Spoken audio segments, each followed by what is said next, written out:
The old coot here, coming back at you with another exciting video. Let's talk about the science of barbecuing lamb. This is leg of lamb that was deboned when I bought it. $6 a pound pretty much at Costco right now. This is June 2024, in case y'all were curious.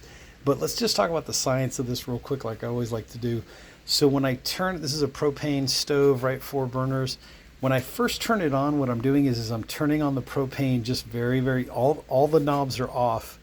I'm opening up the propane very slowly at first, like to make one full turn, just so that the regulator valve that's in the propane tank has a chance to allow the full strength of the propane to go through the line and into the burners.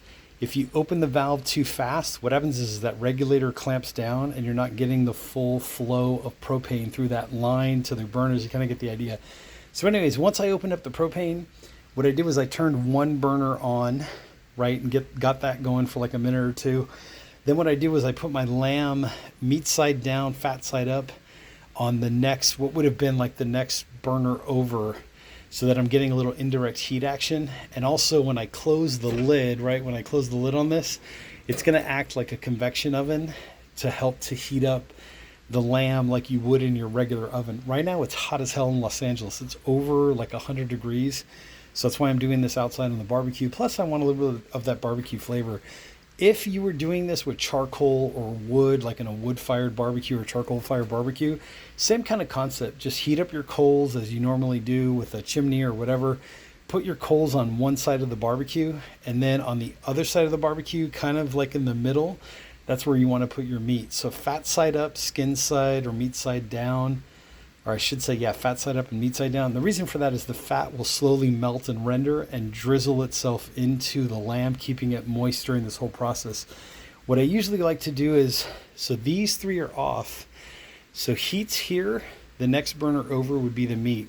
If you had a charcoal grill, it would be charcoal here, and then kind of judge between, like, let's say in 4 parts.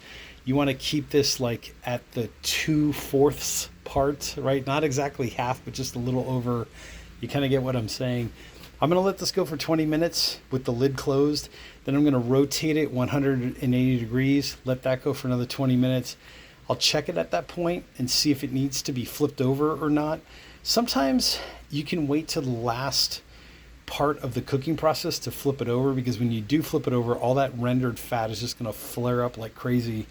And that's another reason why you want to keep your meat off of the direct heat to avoid any flare-ups, right? Unnecessary burning.